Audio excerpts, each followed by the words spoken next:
सभी को प्रणाम। आज इस वीडियो में हम जानेंगे कि हमारे घर में बरकत किस प्रकार हो। देखिए, बहुत कमाते कमाते भी हमारे घर में बरकत नहीं होती क्योंकि कोई दिव्य शक्तियां होती हैं। जो दिव्य शक्तियां हमारे घर पर प्रभाव नहीं बना पा रही, और जो नकारात्मक शक्तियां हैं वो ज़्यादा प्रभाव बना देते हैं, जिससे हमारा चलता चलता व्यापार भी बंद हो जाता है, जीवन में समृद्धि नहीं आ पाती। घर के अंदर पति पत्नी के बीच में, पिता पुत्र के बीच में, माँ बेटी के बीच में क्लेश चलने लग जाता है और बच्चे नकारात्मक शक्तियों की तरफ बढ़ जाते हैं। घर में नकारात्मक ऊर्जाएं फैल जाती हैं। तो हम आज आपको वही उपाय बताएंगे जिनसे रिश्तों में तो खटास ना हो और जीवन में वृद्धि आए, मान सम्मान प्रतिष्ठा में बढ़ोतरी हो, व्यापार पद प्रतिष्ठा में उन्नति हो और जीवन में अच्छा कुछ अर्पण कर पाएं, जीवन में सक्सेस की राह पर चल पाएं।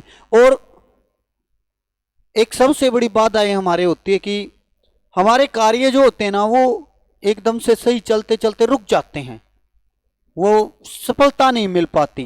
क्योंकि वो किस लिए नहीं मिल पाती? क्योंकि उस घर में बरकत नहीं होती, उस घर में बरकत नहीं होती है। और वहां पर आज मैं आपको ऐसे उपाय बताऊंगा भैया, आत्मा से ऐसे उपाय बताऊंगा आत्मा से, कि जिनसे वो, क्योंकि मैंने खुद ने देखा है भैया ये सब, ठीक है। ये हम वो बात नहीं बताते जो कि सिक्की उड़ी हो ना। फिर पंडित आपको सिर्फ वही बातें बताता है जो उसने खुद ने महसूस करी हो, ठीक है। हम आपको ये, हमने कोई पॉपुलैरिटी ना चाहिए भाई, और ना हमने कोई भी ऐसी चीज चाहिए कि जिस तरह के भाई हमने अपना खातिर करते हो ना।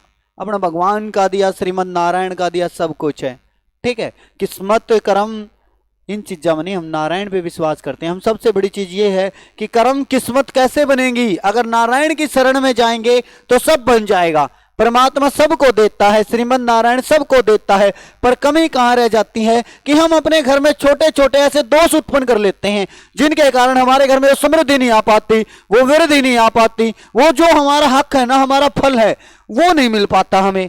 कई बार तो हमारे पितरों की दृष्टि की वजह से हो जाता है कि पितरों की दृष्टि अशुभ होती है, जिसके कारण घर में शांति समृद्धि नहीं आती। जब घर में शांति समृद्धि नहीं आएगी तो वृद्धि कहां से होगी? अब आप सीधा सा फंडा है मेरे भाई, कुछ नहीं है। आपने जब भी देखा होगा लक्ष्मी माता, हर इंसान की कल्पना है कि लक्ष्मी होनी चाहिए, ठीक है। लक्ष्मी माता कहां? लक्ष्मी माता के आजू बाजू आपने कभी देखा है कौन बैठे रहते हैं?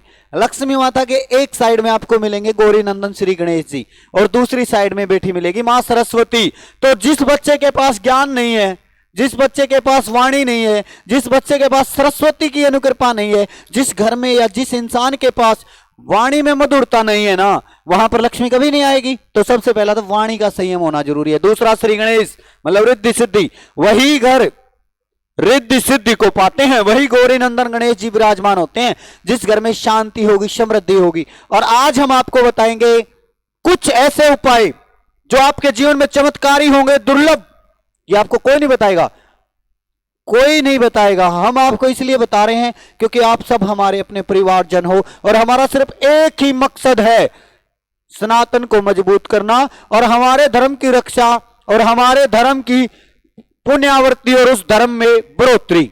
बस हमारे जीवन का एक ही लक्ष्य है। हमने ना चाहिए भाई कुछ भी, हमने सिर्फ एक चीज चाहिए कि तुम जागृत हो जाओ। अगर मनुष्य खुद जागृत हो गया, अगर खुद राम के नाम लेने लग जाओगे मेरे भाई, हर अंधविश्वास से, ईड़ा पीड़ा से खुद बच जाओगे। तो सबसे बड़ी चीज क्या है कि जागृति और अपने धर्म का प्रचार, और भगवान श्री राम का प्रचार, श्री कृष्ण जी का प्रचार, श्री राधे राधे का प्रचार। क्यों? क्योंकि यही वो रास्ता है जिस पर याड़ा की कितना ही धन कमा लो मेरे भाई, साथ वही धन जाएगा जो श्री राम का नाम होगा, ठीक है। यहां अब पढ़ते किस लिए हैं? नौकरी के लिए। नौकरी किस लिए करते हैं? पैसों के लिए। पैसे किस लिए चाहिए? गृहस्थी जीवन चलाने के लिए। अब गृहस्थी जीवन चलाने के लिए फिर पैसे से फिर क्या? स्वास्थ्य है। फिर आपका ये सब कमाने के चक्कर में आपका स्वास्थ्य खराब हो जाता है। स्वास्थ्य खराब हो जाता है, घर का आप माहौल परिवर्तित हो जाता है। तो उस माहौल को बनाए रखने के लिए, घर में परिवर्तित ना हो और आपके घर में शांति समृद्धि आए, उसके लिए ये 5 दिव्य उपाय आज ही अभी आप नोट कर लीजिए, ठीक है। ये 5 महा उपाय। पहला, हर बुधवार 100 ग्राम हरे मूंग, हर बुधवार के दिन 100 ग्राम हरे मूंग पक्षियों को डालिए भिगो के। 100% कहता हूं कि आपके जीवन में समृद्धि, वृद्धि, उन्नति आए ही आएगी, आए ही आएगी। ठीक है। दूसरा उपाय, 7 नाज। एक रुमाल लीजिए छोटा सा, उसके अंदर 7 नाज थोड़े थोड़े रख दीजिए, रख के उसको फोल्ड करके अपने घर में रख दीजिए। 21 दिन तक अपने घर में रखा रहने दीजिए। 22वें दिन उस रुमाल समेत उसको या तो चलते जल में प्रवाह कर दो या फिर कहीं पक्षियों के सामने वितरित कर दो। तो आपके घर की जो नकारात्मक शक्ति है या कोई भी नेगेटिव एनर्जी है वो घर से बाहर, और आपका जीवन शांति समृद्धि की ओर बढ़ जाएगा। अब आप मेरे पीछे ये देख रहे हो, देखिए ये सब कोणों का दृष्टि होती है। ये पीछे हमारे स्टार हैं, बोरमंडल, सौरमंडल है। ये पीछे देखिए कोण, कि कौन सी कोण किसके लिए और कितनी प्रबंध से जानी जाती है। अब अगर एक ये रूम है, इस रूम में भी अगर कोई बच्चे पढ़ रहे हैं, अगर वो बच्चा पढ़ते समय पूर्वमुखी होकर पड़ेगा तो सूर्य नारायण के सामने बैठने से हमारे जीवन में, क्योंकि सूर्य का प्रकाश से सब छिन्न भिन्न हो जाता है, तो वहां से उसको समृद्धि नहीं मिलती कभी भी। हर कमरे की कोण में आपको ईशांत कोण देवताओं का वास मानी गई है। जो कोण उत्तर और पूर्व के बीच की कोण है उसको ईशांत कोण कहा जाता है। तो ईशांत के अंदर बैठकर क्योंकि ईशांत कोण का देवता है बुध, उनकी बुद्धि जागृत हो जाएगी। दूसरा उपाय कि हर रोज जातक बार बार प्रयत्न करने के बाद भी सक्सेस नहीं हो रही, या जिस घर में आपको कई बार दिखते हैं डरावने सपने दिखने लग जाते हैं, नकारात्मक शक्तियां हो, उस इंसान को क्या करना चाहिए कि अपने घर में 5 बार हर रोज सुंदरकांड का पाठ कीजिए। देखिए श्रीमद नारायण लाल मुकुट वंदन आपके जीवन में शांति, समृद्धि, वृद्धि, उन्नति प्रदान कर देंगे और आप अपने कार्य क्षेत्र पर सफलताओं की तरफ बढ़ जाएंगे।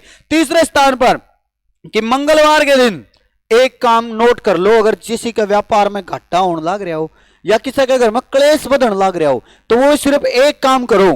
क्या? सिर्फ एक कार्य करना है। क्या करना है? कि आपको मंगलवार के दिन ना तो किसी को कर्ज देना और ना ही किसी से कर्ज लेना। ये चीज आप नोट रखना। मंगलवार के दिन पैसे नहीं देने हैं किसी से, ठीक है, और ना ही किसी से लेने हैं। इस चीज का आप ध्यान रखना। अगर आप कर्जे में हैं, किसी का कर्जा आपके सिर है और आपको चुकाना है, चुक नहीं रहा, तो आप जो भी दान करने वाले शुरू करते हैं ना, तो वो मंगलवार को देना शुरू कर दीजिए। फिर उसमें आपकी बरकत होगी, कर्जा दूर करने के लिए, ठीक है। उससे आपका, अगर आप कमाने से होगा, देखो भाई भाग्य उदय, तो सबसे बड़ी चीज है कर्म। तो अपने कर्म अच्छे करके साथ में देव तुल्य की कृपा। देवताओं तो हमारे एक नाव की तरह होते हैं, हमारा जीवन एक नाव की तरह होता है। एक नाव में 20 सैलानी बैठते हैं। नाव जब नदी के परले पार जाती है ना, तो सब उतर के अपने अपने रास्ते चले जाते हैं, ठीक है, नाव वहीं रह जाती है। तो परमेश्वरीमन नारायण तो वही के वही मिलेंगे आपको। लेकिन अगर उस नाव में सवार हो गए ना, तो आप पार उतर जाओगे, भवसागर से पार हो जाओगे और अपने जीवन में आनंद में, यश में, कीर्तिमान, जितेंद्रिय बन जाओगे। उसके बाद घर में प्रत्येक, ये चीज आप नोट कर लेना कि अगर संभव ना हो, साल में संभव ना हो, 6 महीनों में भी अगर आप पे संभव नहीं है, तो साल में एक बार मंगलवार के दिन प्रातःकाल अपने घर में हवन पूजन कराएं, जिससे आपके सभी कार्य सिद्ध होंगे और घर में जो भी व्यापार में रुकावट है या कार्य क्षेत्र में रुकावट है, वो दूर होकर मां लक्ष्मी, श्री गणेश भगवान और सरस्वती मातृका के साथ आपके घर में विराजमान होगी। इसमें तनिक भी आश्चर्य नहीं है। तो जो मनोरथ पूर्ण करने वाली सूर्य नारायण जी का या सभी देवी देवताओं का ध्यान करते हैं, उनके घर में सदैव धर्म की जय होती है। बोले श्रीमन नारायण भगवान की जय हो।